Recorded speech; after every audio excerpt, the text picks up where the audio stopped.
안녕하세요. 김보라입니다. 오늘 금요일이죠. 금요일은 대박클럽이 여러분들의 부동산 투자 가이드가 되드리고 있습니다. 네, 오늘도 도움 말씀 주시기 위해서요. 세종국토개발의 전은성 대표와 예스하우스의 이승훈 팀장 자리해 주셨습니다. 안녕하세요. 네, 안녕하십니까? 네, 안녕하세요. 네, 제일 먼저 이제 한 주간의 부동산 시장 동향부터 점검해 보겠습니다. 매매 시장은 조금 나아지고 있다 이런 소식을 들었는데요. 어떤가요, 대표님? 예, 네. 지금 그 서울 수도권의 매매랑 분양시장 동향을 한번 보면은요. 안 그래도 그 학군 위주의 그동안에 인기가 계속 있었던 강남, 송파, 서초, 한 군데 더 추가하면 양천구까지 전세가 폭등으로 전세 매물은 거의 품귀 현상이 일어나고 있습니다. 뭐 아파트를 비롯해서 주변의 인근에 뭐 다세대 주택 빌라들까지도 지금 전세는 거의 희귀한 상태고요. 그렇기 때문에 집을 임차로 얻으려고 하시는 분들이, 그러니까 임대 수요자들이 그 대부분이 좀 일부 정도는 그 지금 또 그 매수 시장으로 돌아가고 있습니다. 그리고 그 집 전세가 없기 때문에 어쩔 수 없이 분양 시장이라든지 소액으로 살 수 있는 소형 아파트 매매 시장들이 좀 하락 조짐을 보이고 있고요.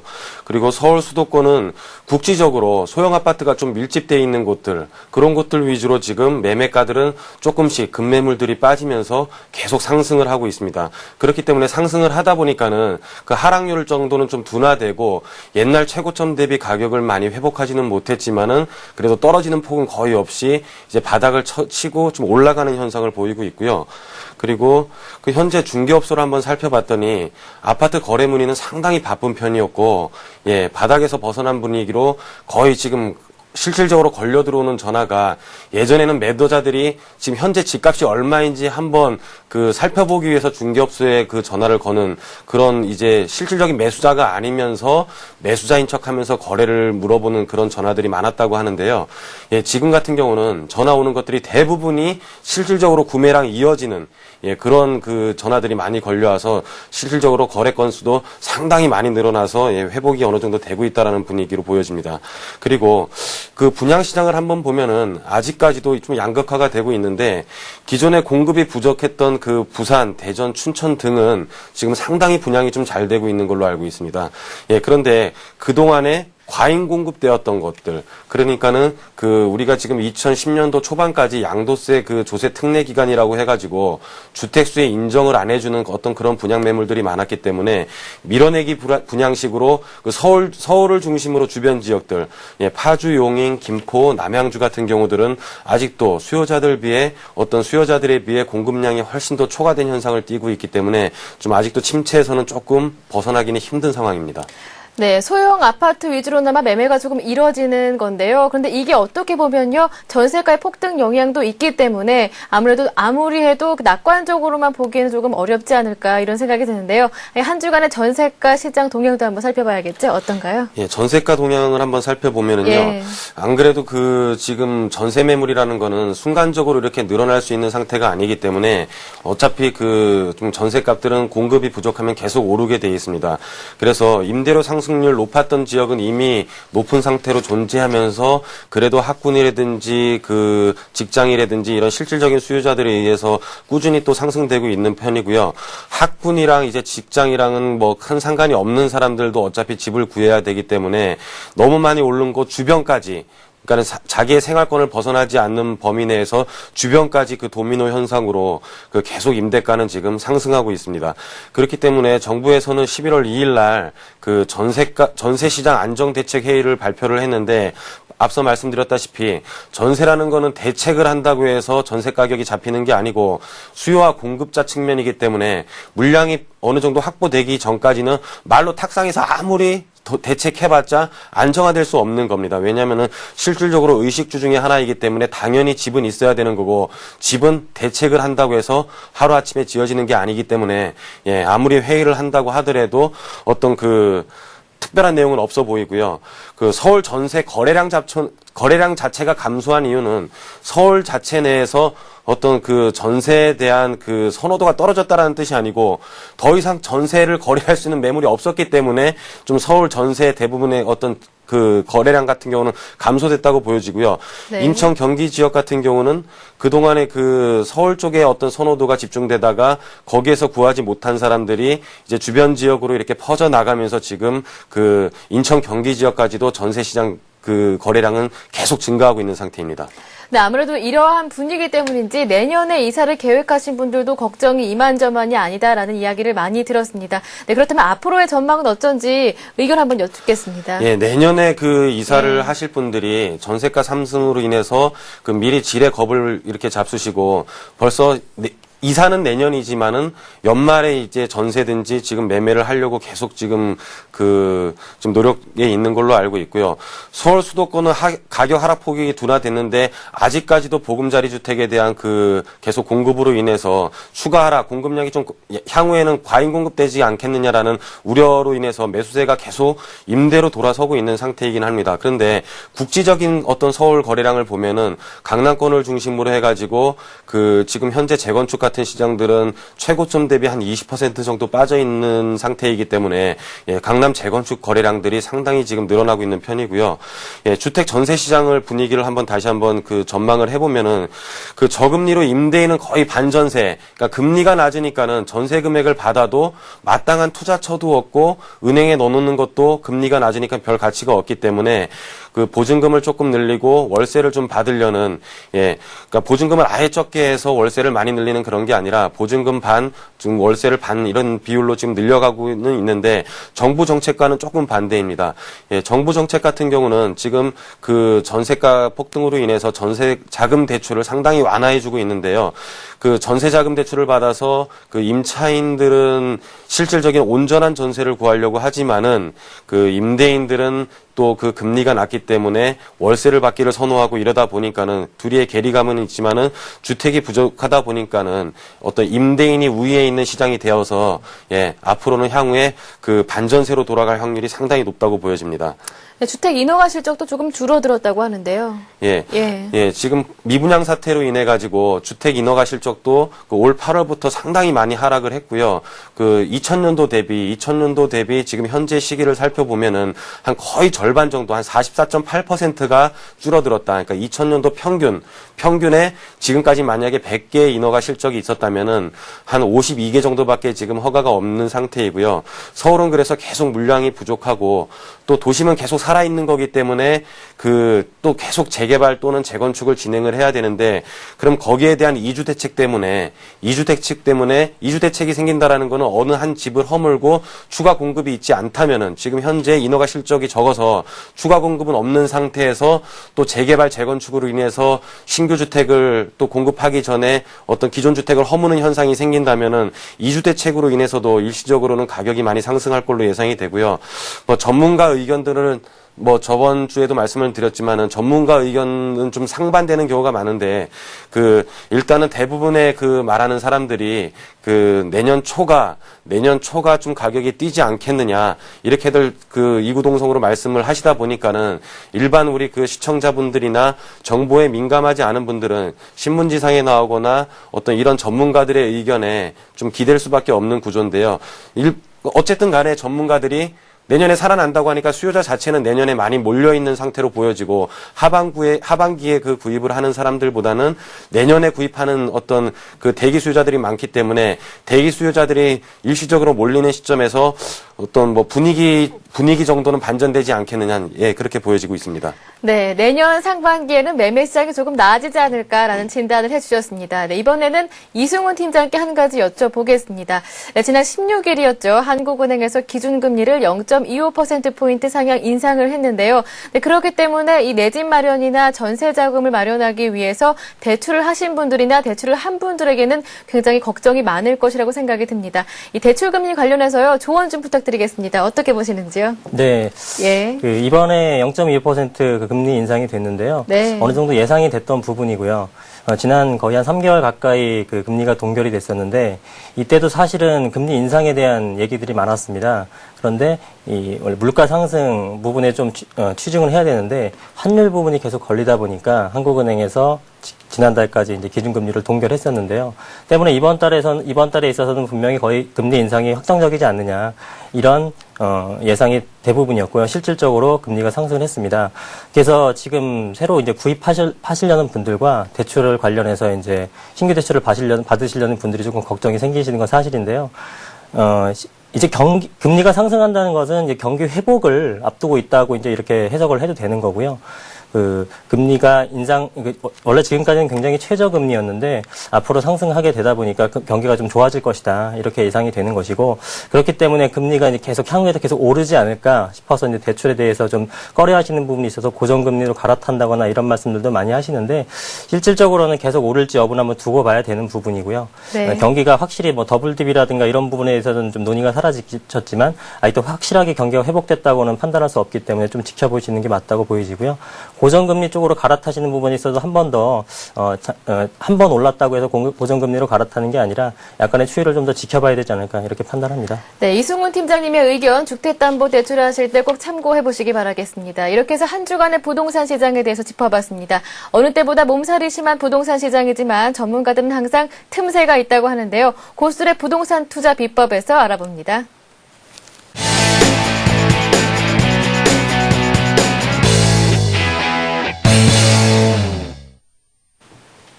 네, 고수의 부동산 투자 비법 강의에 앞서서 여러분들 참여하실 수 있는 방법 먼저 알려드립니다. 내 집 마련이나 부동산 투자 관련한 어떠한 질문도 괜찮은데요. 저희가 상담을 받고 있습니다.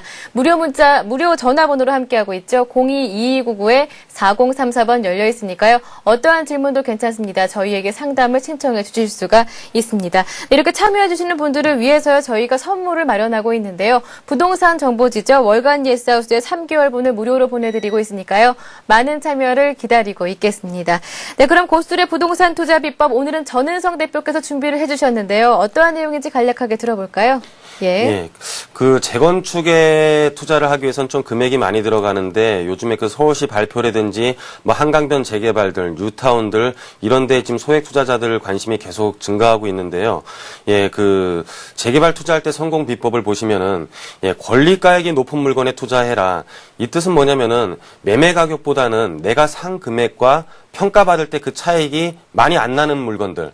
그러니까는 내가 만약에 1억을 주고 구입을 했다 그러면은 뭐 그 물건이 구입한 가격에 비해서 그 가장 인접하게 좀 평가받을 수 있는 금액들. 그러니까 좀 가치가 높은 곳에 그 투자를 해야지만이 좀 투자에 대한 그 소액으로 투자할 수 있는 방법이다 할 수 있겠습니다.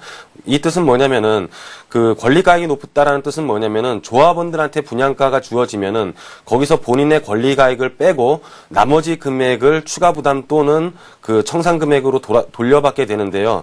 그렇기 때문에 추가 부담금을 줄이기 위해서는 권리가액이 높은 그런 물건에 투자를 해야 됩니다. 권리가액이 높은 것을 우리가 판단을 해보기 위해서는 지금 토지이용계획 확인을 보면은 그 공시지가를 볼 수 있는데 그 권리가액 자체가 그 공시지가의 공시지가를 기준으로 해서 하는 것은 아니지만은 그래도 사실상 감정평가를 할 때는 그 공시지가 자체도 감정평가사들이 책정을 해놓은 금액이기 때문에 많이 참고가 되는 걸로 알고 있습니다. 그렇기 때문에 똑같은 대지 지분에 대한 빌라나 다세대 주택 또는 주택을 구입을 하신다고 하더라도 그 개별적인 그 필지에 있어서 공시지가를 확인해보고 구입하셔서 이왕이면 같은 값이라면은 좀 높은 금액의 그 물건을 구입하시는 게 향후에 평가받을 때 훨씬 좋습니다. 네. 그리고 신축 건물일수록 좀 유리한데요. 부동산은 평가를 받을 때 부동산은 크게 두 가지로 나눌 수 있는데 그 토지 위에 어떤 건물이 있느냐. 그러면 평가를 받을 때도 건물을 평가를 받고 또 토지를 평가를 받게 됩니다. 집합 건물이라고 해가지고 집합 건물 같은 경우는 뭐 아파트라든지 여러분들이 알고 계시는 뭐 다세대 주택, 연립, 빌라 이런 것들이 있을 텐데 집합 건물 자체는 토지랑 건물을 일괄적으로 감정 평가를 하기는 하지만 그래도 부동산 자체는 토지랑 건물 그 두 개는 떨어뜨려서 평가를 할 수 없는 것이기 때문에 건물이 새 거일수록 그 잔존 가치가 많이 남아 있기 때문에 건물 값을 더 많이 이렇게 평가를 받게 됩니다. 재개발 같은 경우는 노후된 주택들이 보통 20년 이상 된 주택들이 밀집되어 있는 곳에서 평가를 하는데요. 전반적으로 그 지역의 노후도가 20년이 다 넘어야 되는 것이 아니라 60%만 이렇게 노후 주택이면은 나머지 주택은 좀 신축 건물 또는 지은 지가 얼마 안 된 건물이라도 지역이 일시에 재개발이 되는데요. 그 안에서 이왕이면은 새 건물을 사야지만이 나중에 감정 평가액을 높게 받습니다. 보통 재개발 지역에서는 대지 지분으로서 이렇게 가격들이 많이 책정되는데 대지 지분뿐만 아니라 건물이 잠정 가치가 아직 얼마나 남아있느냐를 살펴보셔서 이왕이면은 내용 연수가 별로 안 된, 그러니까 지은 지가 별로 안 된 건물을 사는 것이 훨씬 더 나중에 평가받을 때 감정가액을 높게 받으니까 예, 그런 물건을 사시는 게 좋을 것 같습니다. 네, 그렇죠. 권리가액, 다른 말로 보상가액이라고도 하는데요. 이 금액이 높을수록 추가 분담금이 낮아지기 때문에 권리가액이 높은 물건에 투자를 해보시라는 말씀을 주셨습니다. 네, 이 재개발 지역에 투자하려면 또 다른 유의점이 있죠? 어떤 게 있나요? 예, 재개발 지역에 있어서 예. 제 또 다른 유의점은 개별적인 물건을 보는 경우도 있고요. 그 전반적인 재개발 지역의 사업성이 어떤가를 보는 게 있습니다. 사업성이라는 거는 뭐냐면은 똑같은 돈을 들여서 아파트를 지었는데 만약에 1000세대를 지었는데 그 안에서 내가 팔 수 있는 물건이 얼마나 많느냐. 그러니까 똑같은 금액을 지어서 같은 면적의 아파트를 지었는데 일반 분양할 수 있는 물건이 얼마나 많느냐. 일반 분양이 많다라는 것은 조합원들한테 수익이 많아진다라는 뜻이고 수익이 많아진다라는 뜻은 사업성이 좋아진다라는 뜻입니다. 그렇다면은 일반 분양이 많아지기 위해서는 조합원 수가 적어서 예, 분양할 물건이 많아야 된다. 그렇기 때문에 면적 대비 일반 분양할 물건이 얼마나 많느냐를 가름하기 위해서는 현재 조합원 수가 얼마나 뭐 적든지 많든지 간에 판단을 하셔야 되는 겁니다. 그래서 조합원 수가 만약에 너무 많다면은 그리고 조합원 수가 만약에 건립되는 아파트 수보다 조합원 수가 더 많다면은 아주 작은 어떤 조합원들, 그러니까 평가 금액이 아주 적은 분들은 아파트를 못 받는 경우도 생길 수가 있습니다. 예, 그렇기 때문에 조합원 수를 따지는 게 상당히 중요하고요. 그리고 네. 전국구 지역에 투자하라고 이렇게 말씀드리는 이유는 뭐냐면은 자, 재개발 지역도 마찬가지고 재건축 지역도 마찬가지고 우리가 여러분들이 지금 잘 알고 있는 재건축 지역들, 재건축에 투자를 하고 싶은 준비가 안 돼 있는 분들이라고 하더라도 개포주공, 반포주공, 뭐 주공 5단지, 음마 아파트는 뭐 서울뿐만 아니라 제주도에 계신 분들까지도 다 알고 있는 아파트입니다. 그렇다면 만약에 뭐 지방에서 토지 보상을 받았던가 뭐 큰 돈이 갑자기 생긴다면은 뭐 서울에 있는 아파트를 누가 사라 그러면은 누구나 다 알고 있는 아파트에 아마 구입을 하려고 하실 겁니다. 그 뜻은 뭐냐면은 누구나 다 알고 있다라는 뜻은 황금성이 좋다. 황금성이 좋다라는 것은 내가 앞으로 살면서 어떤 일이 생길지는 모르지만은 돈으로 바꿀 수 있는 얼마든지 돈으로 바꿀 수 있는 그런 기회가 많기 때문에 내가 무리하게 금액을 낮추지 않더라도 시장에서 언제든지 거래가 될 수 있는 물건들, 시장에서 언제든지 거래가 안 된다면은 만약에 과도한 대출을 끼거나 거기에 대해서 내가 상황이 바뀌어가지고 대출에 대한 이자를 감당하지 못하게 된다고 했을 경우에는 그런 것들이 뭐 경매에 나올 수도 있고 좀 안 좋은 결과들을 초래할 수 있기 때문에 지금 뭐 이렇게 전국구에 이제 언론에 많이 나온 지역들은 이미 가격이 많이 반영된 것도 있지만은 부동산은 수익성을 논하기 전에 일단은 안전성을 먼저 봐야 되기 때문에 그런 황금성으로 인해서 언제든지 돈으로 바꿀 수 있는 지역들을 투자해야지만이 좀 안전하게 투자할 수 있다 할 수 있을 겁니다. 이거는 재개발, 재건축 모두 마찬가지로 해당되는 겁니다. 네, 지분을 많이 쪼갤수록 위험 부담이 커지니까요. 안정적인 투자를 위해서는 가급적 조합원이 적은 곳을 택해라. 그리고 마지막으로 누구나 관심이 있어야 하는 지역을 투자해보라라는 말씀까지 들어봤습니다. 네, 이어서 알짜 투자 지역을 짚어드립니다. 부동산 이곳을 주목하라 지금부터 함께합니다.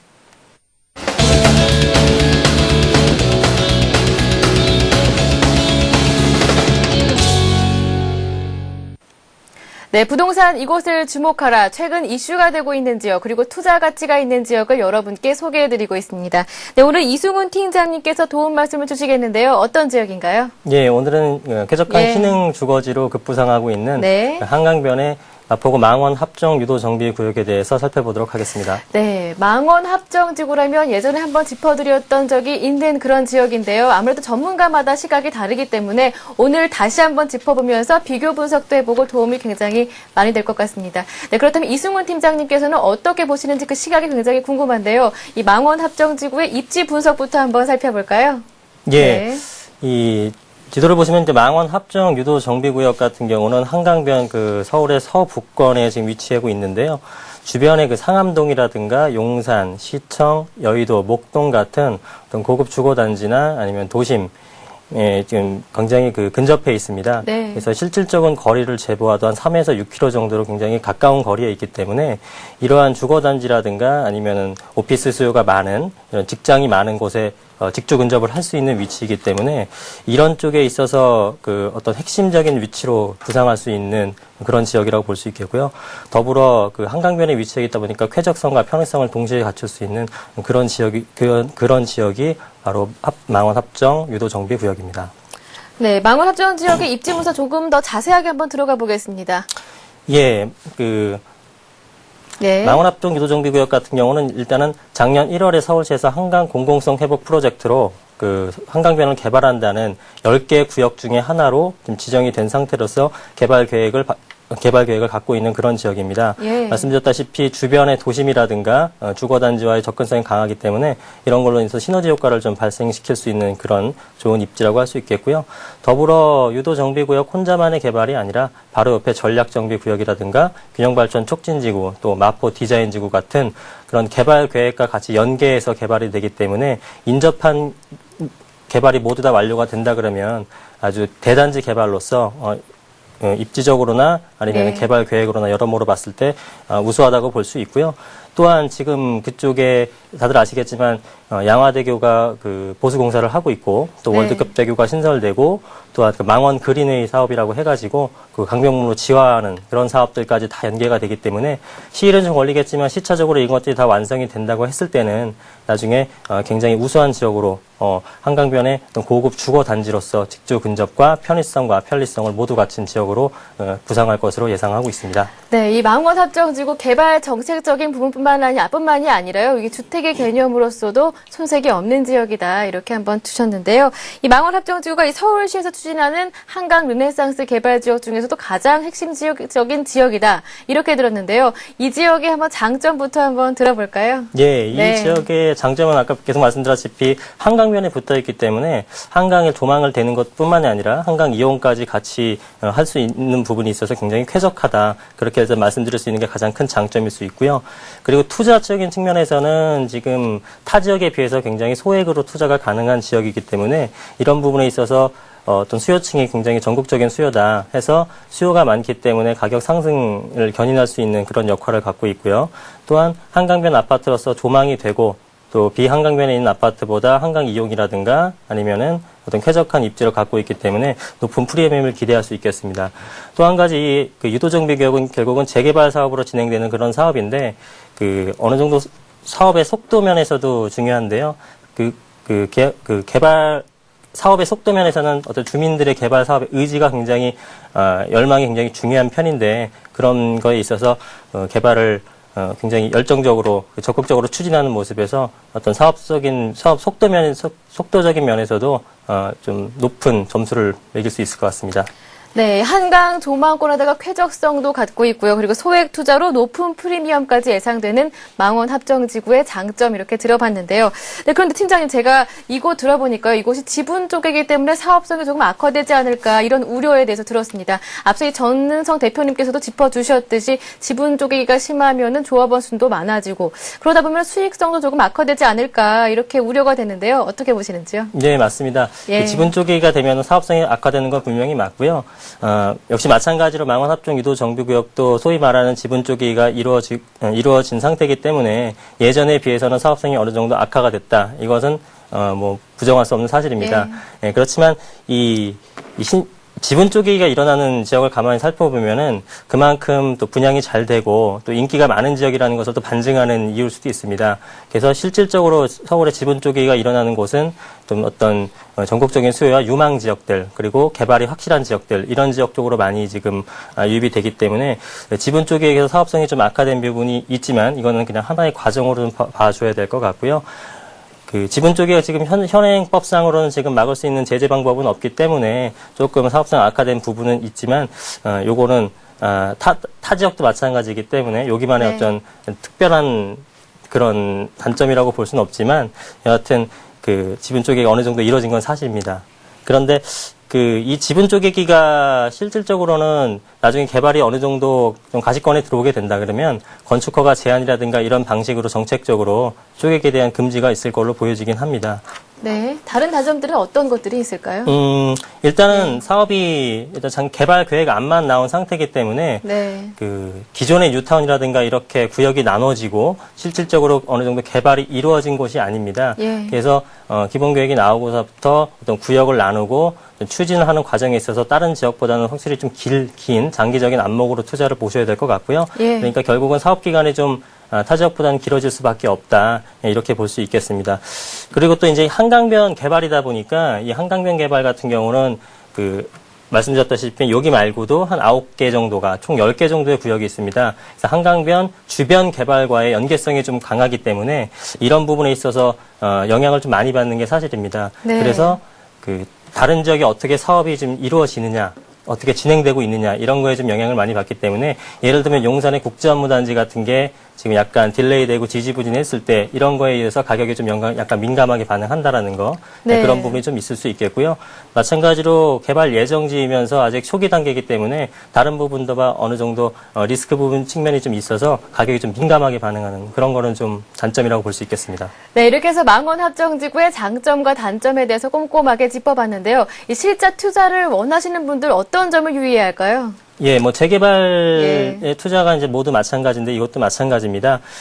특히 여기 같은 경우는 그 구역이 여러 군데 나눠진 상태가 아니고 지금 기본 계획이 아직 나온 상태가 아니기 때문에 그 큰 구역 중에서도 내가 어디를 들어갈 것인가 좀 선별적인 투자를 좀 요하는 게 있습니다. 예를 들어서 기존 뉴타운 같은 경우는 몇 구역 나눠져 있기 때문에 구역별로 자기가 원하는 자기 케이스에 맞는 대로 들어가면 되지만 여기는 지금 구역이 나눠진 상태가 아니기 때문에 뭐 강변으로 갈 것인지 역세권을 갈 것인지 아니면은 금액에 맞게 다른 지역을 선택을 할 것인지 이런 입지적 선택에 있어서 조금 더 신중을 기하셔야 될 것 같고요. 아까 전 대표님께서도 말씀하셨지만 그냥 단순히 가격을 보고 판단하는 것이 아니고요. 공시지가라든가 신축인지 아닌지 건축 연한이라든가 내부가 꼼꼼하게 잘 진행되고 있는지 이런 부분 좀 살펴봐야 될 것 같습니다. 네, 신축주택이 좀 더 유리하겠네요. 아무래도 재개발적이기 때문에. 그렇죠. 아까 전 대표님 말씀하신 것처럼 신축주택이 감정평가 받을 때 토지만 받는 게 아니라 건축물도 같이 평가를 하기 때문에 신축이 나중에 보상가액 받을 때 조금 더 높게 받을 수 있는 게 사실이고요. 또한 예. 재개발 지역이기 때문에 사업이 길고 또 굉장히 낙후된 지역이라서 재개발을 하는 거기 때문에 기존의 노후주택들이 많이 어떤 관리 측면에서 어렵습니다. 그래서 뭐 물이 샌다거나 아니면은 여러 가지 보수 작업이 많이 들어가기 때문에 그런 면에서 관리 측면에서도 신축주택이 기존 주택보다 좀 낫다 이렇게 판단할 수 있겠습니다. 네, 좀 장기 투자를 원하시는 분들이라면 어떤 점을 유의하면 좋을까요? 예, 장기 투자 일단은 사업을 장기 투자로 보셔야 되다 보니까 어떤 융자를 많이 빼서 가져가시는 부분보다는 예. 이게 단기적으로 투자하게 되면은 뭐 융자를 많이 받아도 상관은 없겠지만 장기적인 투자로 바라보셔야 되기 때문에 여유 자금으로 투자하시는 게 가장 중요하고요. 여유 자금이 조금 모자르신다면은 내가 이자를 부담할 수 있는 범위 내에서 소액으로 융자를 받아서 투자하시는 게 안정적으로 끌고 갈 수 있는 그런 원인이라고 할 수 있겠습니다. 네, 제가 보기에는 좀 가격 변동성이 좀 크지 않을까 이렇게 보이는데요. 이 점도 한번 짚어드리면 좋을 것 같은데요. 네, 맞습니다. 가격 예. 변동이 아무래도 확정된 지역이 아니다 보니까 소문이라든가 기타 개발에 의해서 많이 좀 변동성이 있는 게 사실입니다. 기존 뉴타운 같은 경우는 어디까지 진행이 됐고 어디까지 진행이 됨으로 인해서 그 리스크가 사라지고 어떤 수익성 부분에서 변화가 있는 거에 비해서 여기는 초기 단계이기 때문에 가격이 많이 오를 가능성도 있으나 그만큼 또 리스크도 같이 상존해 있다는 거. 그래서 가격에 어떤 변동성이 클 수 있다는 점, 이런 점을 좀 유의하셨으면 좋겠습니다. 네, 쾌적한 신흥 주거지로 부상하고 있는 망원 합정지구에 대해서 한번 살펴봤는데요. 그렇다면 여러분들의 이해를 돕기 위해서 종합적으로 한번 정리해 보겠습니다. 네. 예, 일단은 망원 합정지구의 가장 큰 장점이라고 할 수 있는 것은 입지적인 측면입니다.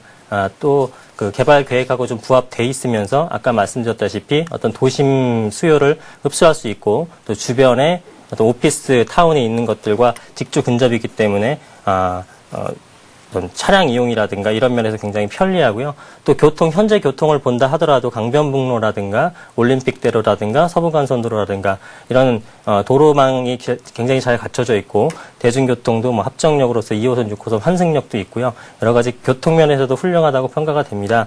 그래서 지금 현재로서도 굉장히 실주거용으로도 좋다고 평가가 되고요. 더불어 아까 말씀드렸던 여러 가지 개발 사업까지 한꺼번에 다 완료가 된다 그러면 시일은 좀 걸릴지라도 완료가 되는 시점에는 아주 새로운 고급 주거 타운으로서 변모될 것으로 기대가 됩니다. 네, 이렇게 해서 유망한 한강변 개발 지역인 망원 합정지구에 대해서 면면히 살펴봤습니다. 네, 이 지역에 대해서 추가적인 궁금증이 있으시면요, 저희에게 질문을 보내주실 수가 있는데요. 02-2299-4034번으로 여러분과 함께하고 있습니다. 네, 이 지역뿐만이 아니라요, 내 집 마련이나 아니면 부동산 투자 관련한 어떠한 질문도 괜찮으니까요, 저희에게 스스럼 없이 전화를 주시면 친절하게 답변을 드리도록 하겠습니다. 네, 이어서 여러분들의 답답한 속을 전문가가 속 시원하게 해결해드리는 부동산 무엇이든 물어보세요. 이어집니다.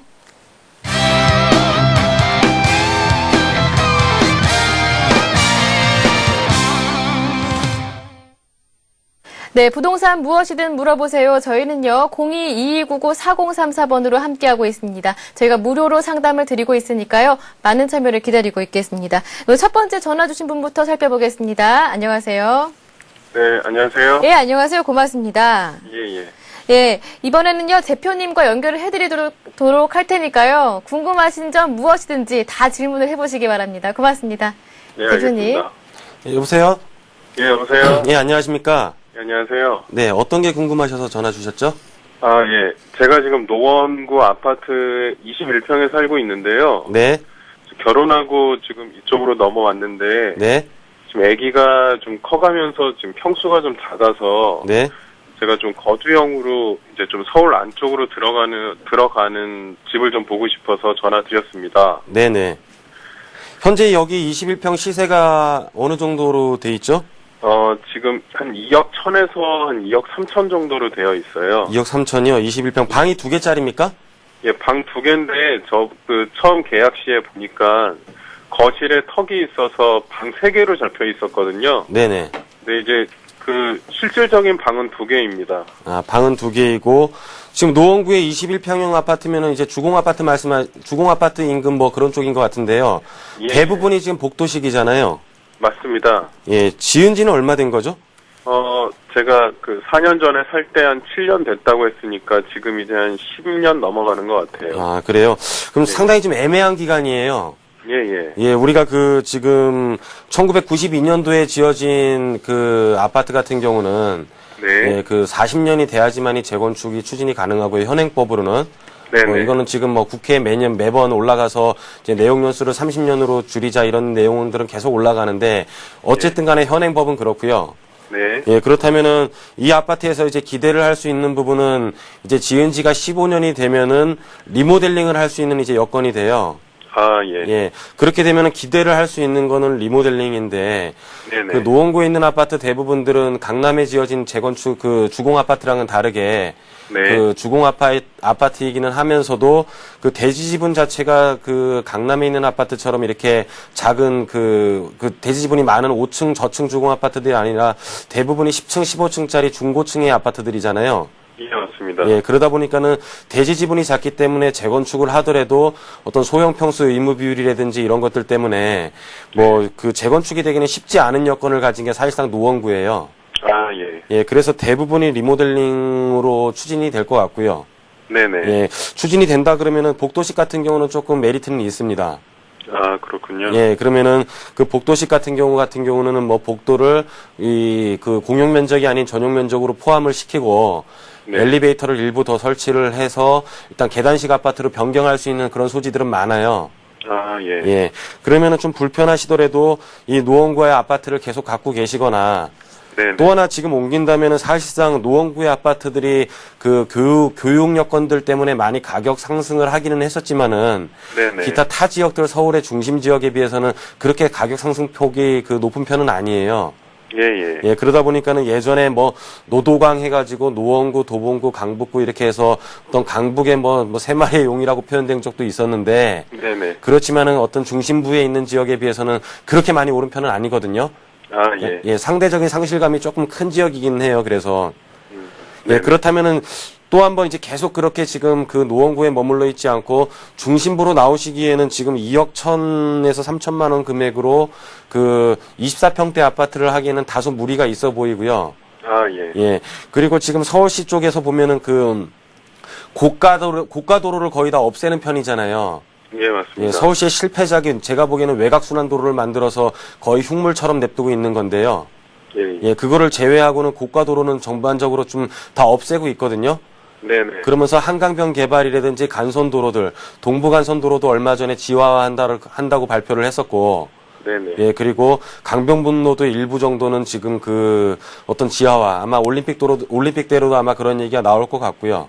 네. 그리고 뭐 도심과 연결돼 있는 어떤 경부 축에 있는 그 경부고속도로도 어떤 그 위에는 그 데크를 씌워서 공원화 시켜서 지역적으로 단절된 부분들을 어떤 통합하는 어떤 그런 그 개발 계획들이 계속 나오는 거를 본다면은 예, 예, 강변 쪽에 있는 좀 저렴한 아파트를 만약에 그 지역을 추천을 해드린다면은 노원구랑 비슷하게 그러니까 강변 쪽은 이렇게 개발이 계속 되고 있기 때문에 지화가 된다든지 뭐 한강 르네상스 사업이라든지 그런 거를 뭐 고려를 했을 때 중심부는 아니지만은 그래도 강변의 끝자락에서 좋은 아파트, 좋은 지역으로 만약에 살펴본다면은요. 네. 이 정도 금액으로 할 수 있는 그 지역들을 한번 보면은 그 앞으로 향후 개발될 수 있는 뭐 마곡지구 인근에 네. 마곡지구 인근이면서 강변과 인접해 있는 뭐 가양동 주공 아파트 쪽으로 옮긴다면은 네. 뭐 향후에 그 노원구보다는 훨씬 좋지 않겠느냐. 네. 예, 그렇게 좀 보여집니다.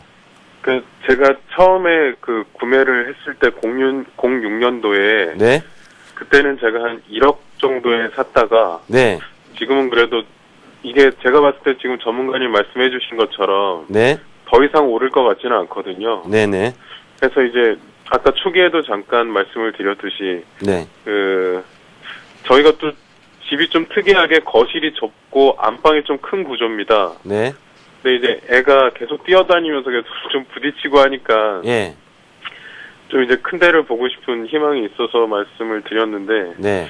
그 주공 아파트나 좀 말씀해 주신 것도 제가 아마 알아봐야 되겠네요. 네네. 그리고 지금 그 추가적으로 부동산 가격이 상승을 하기 위해서는요, 네. 내 돈을 안 들이고 정부 차원에서, 그러니까는 나라, 국가 차원에서, 서울시 차원에서 아파트 단지 사람들의 돈을 들이는 게 아니라, 개별적인 소유자들이 돈을 들이는 게 아니라, 외부에서 이렇게 뭐를 만들어주는, 기반시설을 만들어주는 것들 있잖아요. 예, 있습니다. 성수동이 갑자기 가격이 오른 거는 그 옆에 갑자기 서울숲이 생겼다거나, 네. 뭐 용산 같은 경우는 국제업무지구의 영향도 있지만은 반세기 동안 미군이 점령하고 있던 그 민족공원을 네네. 예, 어떤 서울 시민들한테 다 돌려주겠다라는 어떤 이런 발표들, 뭐 또는 내 돈 안 들이고 내 집 앞에 공원이 생기는 것들 외에도 뭐 도로가 생긴다거나 예, 예. 아니면은 뭐 이런 잠실을 만약에 예를 든다고 가정을 한다면은 갑자기 뭐 잠실 제2롯데월드 건설 계획이 확정된다거나 네. 그러니까는 아파트 단지 사람들의 돈이랑은 상관없이 외부 효과들이 이렇게 생기는 곳들인데요. 예, 예. 노원구 자체 내에서는 이제 뭐 차량 기지가 이전하면서 뭐 영어 마을이 생기고 이런 것들은 좀 있긴 하지만은 네. 그런 것들보다 뭐 서울시에서 지금 좀 축소 발표를 하고는 있지만은 또 마곡지구 인근 그러니까는 네. 워터프론트 사업이라고 해가지고 마곡지구에 뭐 아파트라든지 상업지역들 그리고 뭐 이런 그 공원들 이런 것들이 생기는 인접지역으로 가시면은 이미 네. 발표돼 있기는 하지만 아직 뭐 그 완공돼 있는 상태이긴 아니기 때문에 네. 그 사업이 차차 진행되면서 아무 주변에 호재가 없는 그러니까 교육열 빼고 큰 네네. 호재가 없는 노원구에 계시는 것보다는 그 내 돈을 안 들이고 주변에서 사업이 진행 곳인 곳들이 있잖아요. 네네. 그러면 제가 말씀드린 것은 뭐 일예고 그런 네. 쪽으로 해서 뭐 새로운 철도가 생긴다든지 뭐 공원이 생긴다든지 기반 시설이 좀 좋아진다든지 이런 지역 위주로 살펴본다면은 뭐 외부 효과로 인해서 가격 상승은 좀 덤으로 또 추가적으로 누릴 수 있지 않겠느냐 보여집니다. 아, 예. 감사합니다. 네, 좀 도움이 되셨습니까? 예, 많은 도움 되었습니다. 네, 감사합니다. 전화 주셔서. 네, 감사합니다. 네. 네, 전화 주셔서 고맙습니다. 그리고 항상 대박클럽과 함께 해주시길 바라겠습니다. 곧바로 다음 전화 받아보겠습니다. 안녕하세요. 여보세요? 예, 안녕하세요. 고맙습니다. 예, 안녕하세요. 네, 이번에는 이승원 팀장님께서 한번 받아주시죠. 네, 안녕하세요. 예, 안녕하세요. 네, 어떤 게 궁금해서 전화 주셨나요? 예, 제가 궁금한 게 두 가지인데요. 네, 예, 제가 지금 서산에 네, 예, 돼지하고 예, 네. 논이 있는데요. 네, 예, 한 가지 그 돼지 네, 저희 돼지에 그 옆집에서 집을 지으면서 네, 저희 그 경계를 넘어와가지고 예. 정화조를 저희 집 터에 지었거든요. 집을 지으면서. 아, 새로 집을 지으면서 옆집이 예. 어머님 그 집으로 지분을 침범한 상태인가요? 예, 예. 네, 예. 그거에 대해서 어떻게 대처해야 될지 몰라가지고. 네. 예. 그거하고 또 한 가지는요. 네, 저기, 말씀하세요. 그, 논이 있는데 네. 지금 밭으로 쓰고 있는데요. 예, 예. 저희 밭이 한 1,200평 되고 네. 친척 되시는 분 어른 밭이 한 200평 되거든요. 네네. 근데 저희가 얼마 전에 시골에 가봤더니 네. 저희 밭하고 그 친척분 밭하고 경계를 허물어가지고 농사짓기 편하게 쓴다고. 아, 친척분이 경계를 허무신 건가요?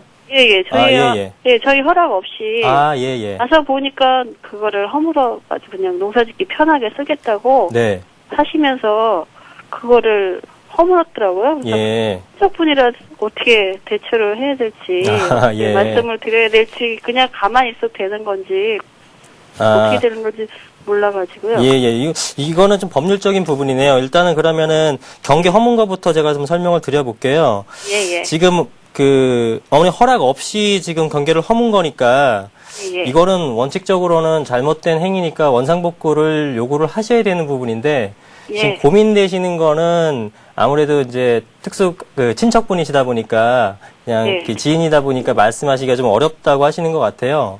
예. 예, 그래서 원상복구를 원래는 요청해야 되는 게 맞지만 그게 예. 좀 힘들다고 하시면은 예. 일단 뭐 차선책으로는 현재 진행했던 과정들에 대해서 예. 또 문서로 이제 남겨가지고 쌍방 날인데 문서를 남겨가지고 예. 그래서 그거를 갖고 계시는 게 나중에 향후에 이제 법률적인 문제가 생길 때 보완이 되지 않을까 이렇게 생각이 되거든요. 그러니까 원래는 경계를 허락 없이 허무셨기 때문에 예.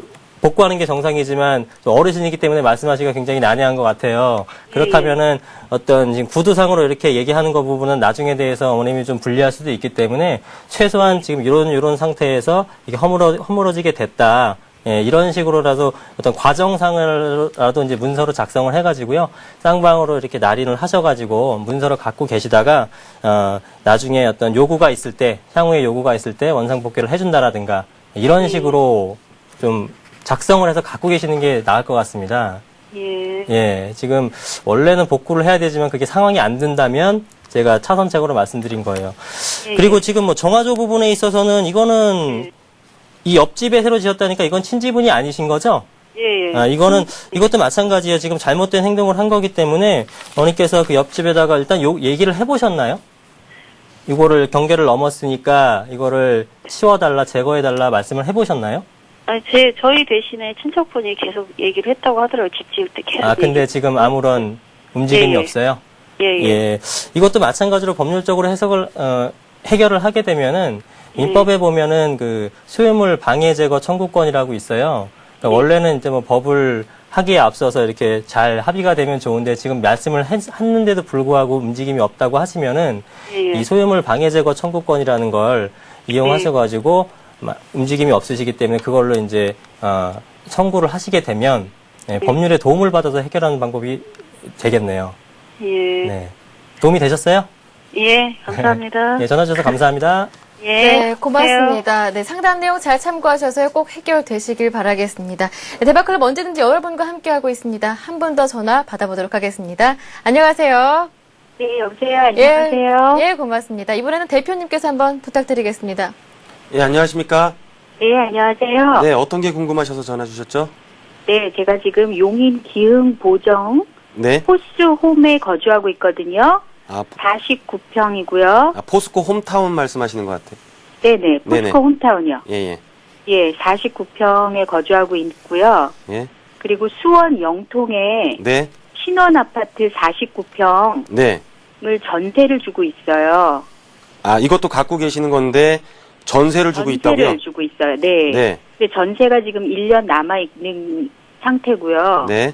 예, 그리고 지금 그런 상태인데 네. 제가 지금 이제 이 중에서 한 개를 매도를 하게 되면 네. 세금이 한 1억 정도를 내게 되거든요. 네. 네. 그런데 다 매도를 하고 네. 분당 지역에 49평을 매입을 하고 싶은데 네. 이게 잘 하는 건지 네. 아니면은 뭐 이대로 갖고 있는 것이나 별 차이가 없는지 네. 예, 그걸 알고 싶습니다. 왜 이렇게 49평에 집착을 하시죠? 네. 아니요, 38이어도 돼요. 분당 38이어도 지역은 돼요. 38이어도 네. 됩니다. 갖고 네. 계신 것도 다 49평이고 네. 또 원하는 것도 49평이라 그래서요. 네. 49에 대한 어떤 의미가 있는 줄 알았습니다. 아닙니다. 예, 그래요. 일단은 지금 일반 과세를 받을 수 있는 기간이요. 네. 지금 조세 특례 제한 기간이 원래 올해까지였는데 네. 그 내후년까지 다주택자들, 그러니까 2012년까지 네. 그 다주택자들한테 그 중과세를 매기던 것들을 2년 동안 유예를 해놓은 상태예요. 네. 그래서 용인이라든지 지금 수원 같은 경우는 거주 기간 상관없이 어떤 게 먼저 하나 팔리더라도 일반 과세를 받고 나머지 하나 팔더라도 어떤 그 비과세가 되는 지역이잖아요. 네. 예, 그렇기 때문에 2년 안에 지금 둘 중에 하나를 팔아야지만이 현재는 일반 과세를 받을 수 있는 상태입니다. 네. 예, 그래서 뭐 계산이 어떻게 됐는지 해보셔서 뭐 1억 정도 나온 거죠? 예, 일반 과세해서 1억 정도. 예, 그렇다면은 만약에 내후년 안에 처분을 하지 못한다고 가정을 한다면은 네. 그래서 이 조세특례 제한 기간이 연기가 되지 않거나 또는 양도세 중과 제도가 폐지가 되지 않는 이상은 네.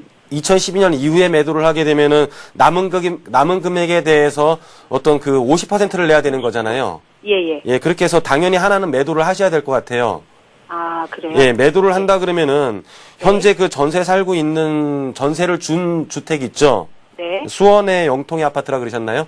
네. 이 아파트가 지금 1년이 남았으니까 네. 수원 영통에 있는 아파트 같은 경우는 누가 이제 투자를 생각을 해서 그것도 지금 49평 아파트를 이렇게 전세를 끼고 매입하는 수요는 그렇게 많지 않을 걸로 예상이 돼요. 네. 예, 그렇기 때문에 지금 전세가 1년 남은, 그러니까 전세가 만기되는 시점이랑 매도하는 시점을 잘 맞추셔가지고 네. 실수요자한테 어차피 거래가 되는 시장이기 때문에 네. 예, 그러면은 전세가 남아있으면은 일단 매도하기 힘들 거 아니에요. 네. 예, 그래서 집주인 같은 경우는 전세기간 만기 6개월 전부터 3개월까지 통보를 하셔야 됩니다.